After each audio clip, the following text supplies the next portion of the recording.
अस्सलाम वालेकुम वरहमत ल्लाहि वबरकातुहू। आप सब कैसे हैं? उम्मीद करती हूँ आप सब खैरियत से होंगे। आज का हमारा टॉपिक जो है सूरह हूद है, आयत नंबर 1 से लेकर आयत नंबर 24 तक। आइए सूरह हूद से अपने सबक का आगाज करते हैं। शुरू करती हूँ अल्लाह ताला के नाम से जो बड़ा मेहरबान नहायत रहम वाला है।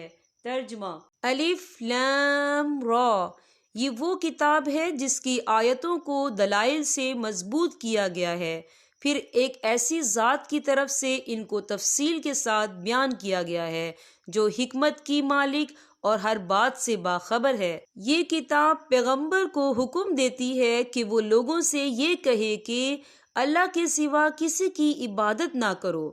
मैं इसकी तरफ से तुम्हें आगाह करने वाला और खुशखबरी सुनाने वाला हूँ, और ये हिदायत देता है कि अपने परवरदिगार से गुनाहों की माफ़ी मांगो, फिर इसकी तरफ रुजू करो। वो तुम्हें एक मुकर्रर वक्त तक ज़िंदगी से अच्छा लुत्फ उठाने का मौका देगा, और हर उस शख्स को जिसने ज़्यादा अमल किया होगा अपनी तरफ से ज़्यादा अजर देगा। और अगर तुमने मुंह मोड़ा तो मुझे तुम पर एक बड़े दिन के आज़ाब का अंदेशा है। अल्लाह ही के पास तुम्हें लौट कर जाना है, और वो हर चीज की पूरी कुदरत रखता है। देखो, ये काफिर लोग अपने सीने को इससे छुपने के लिए दोहरा कर लेते हैं। याद रखो कि जब ये अपने ऊपर कपड़े लपेटते हैं, अल्लाह इनकी वो बातें भी जानता है जो ये छुपाते हैं, और वो भी जो अली अल अलान करते हैं। यकीनन अल्लाह सीनों में छुपी हुई बातों का भी पूरा पूरा इल्म रखता है। और जमीन पर चलने वाला कोई जानदार ऐसा नहीं है जिसका रिस्क अल्लाह ने अपने जिम्मे ना ले रखा हो। वो इसके मुस्तकिल ठिकाने को भी जानता है और आर्जी ठिकाने को भी। हर बात एक वाज़ेह किताब में दर्ज है। और वही है जिसने तमाम आसमानों और जमीन को 6 दिन में पैदा किया, जबकि इसका अर्श पानी पर था, ताकि तुम्हें आजमाए कि अमल के एतबार से तुम में कौन ज्यादा अच्छा है। और अगर तुम लोगों से ये कहो कि तुम्हें मरने के बाद दोबारा जिंदा किया जाएगा, तो जिन लोगों ने कुफर अपना लिया है वो ये कहेंगे कि ये खुले जादू के सिवा कुछ नहीं है। और अगर हम इन लोगों से कुछ अरसे के लिए आजाब को मौखर कर दें, तो वो यही कहते रहेंगे कि आखिर किस चीज ने इस आजाब को रोक रखा है। अरे जिस दिन वो आजाब आ गया तो वो इनसे टलाए नहीं टलेगा, और जिस चीज का ये मजाक उड़ा रहे हैं वो इनको चारों तरफ से घेर लेगी। और जब हम इंसान को अपनी तरफ से किसी रहमत का मजा चकाते देते हैं, फिर वो इससे वापस ले लेते हैं, तो वो मायूस और नाशुक्रा बन जाता है। और अगर उसे कोई तकलीफ पहुंचने के बाद हम उसे नेमतों का मजा चका दें, तो वो कहता है कि सारी बुराइयां मुझसे दूर हो गई। उस वक्त वो इतरा कर शेखियां बगारने लगता है। हाँ, मगर जो लोग सब्र से काम लेते हैं और नेक अमल करते हैं वो ऐसे नहीं है, इनको मग़फ़िरत और बड़ा अजर नसीब होगा। फिर ए पैगंबर, जो वही तुम पर नाजिल की जा रही है, क्या ये मुमकिन है कि तुम इसका कोई हिस्सा छोड़ बैठो और इससे तुम्हारा दिल तंग हो जाए?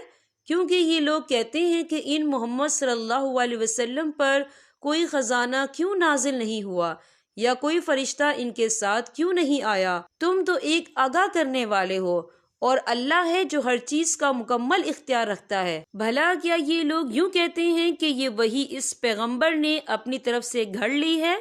ए पैगंबर, इनसे कह दो कि फिर तो तुम भी इस जैसी घड़ी हुई 10 सूरतें बना लाओ, और इस काम में मदद के लिए अल्लाह के सिवा जिस किसी को बुला सको बुला लो, अगर तुम सच्चे हो। इसके बाद अगर ये तुम्हारी बात कबूल ना करे, तो ए लोगों, यकीन कर लो कि ये वही सिर्फ अल्लाह के इल्म से उतरी है, और ये कि अल्लाह के सिवा कोई इबादत के लायक नहीं है।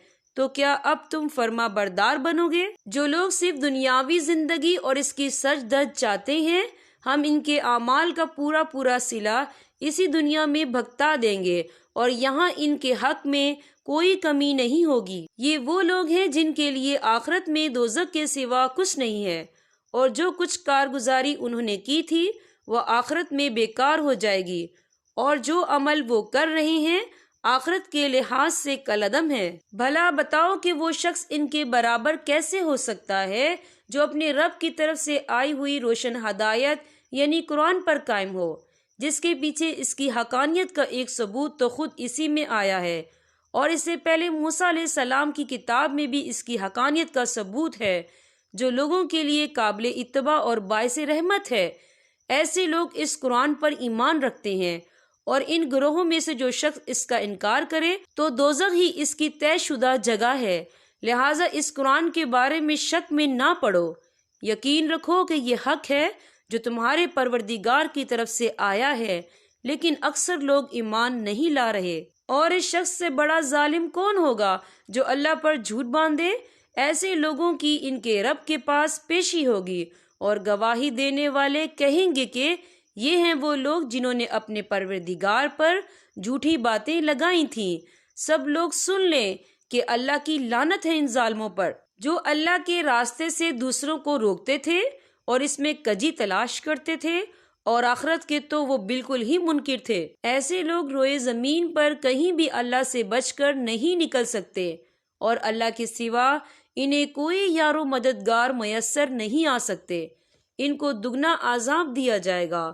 یہ حق بات کو نفرت کی وجہ سے نہ سن سکتے تھے اور نہ ان کو حق سجائی دیتا تھا۔ یہ وہ لوگ ہیں جنہوں نے اپنی جانوں کے لیے گھاٹے کا سودا کر لیا تھا، اور جو معبود انہوں نے گھر رکھے تھے انہیں ان کا کوئی سراغ نہیں ملے گا۔ لا محالہ یہی لوگ ہیں جو آخرت میں سب سے زیادہ نقصان اٹھانے والے ہیں۔ دوسری طرف جو لوگ ایمان لائے ہیں اور انہوں نے نیک عمل کیے ہیں اور وہ اپنے پروردگار کے آگے جھک کر مطمئن ہو گئے ہیں تو وہ جنت کے بسنے والے ہیں، وہ ہمیشہ اسی میں رہیں گے۔ ان دو گروہوں کی مثال ایسی ہے جیسے ایک اندھا اور بہرا ہو اور دوسرا دیکھتا بھی ہو سنتا بھی ہو۔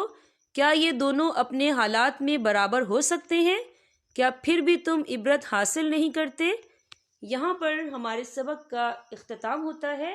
اللہ پاک تمام امت مسلمہ کو قرآن پاک پڑھنے، سمجھنے اور اس پر عمل کرنے کی توفیق عطا فرمائے۔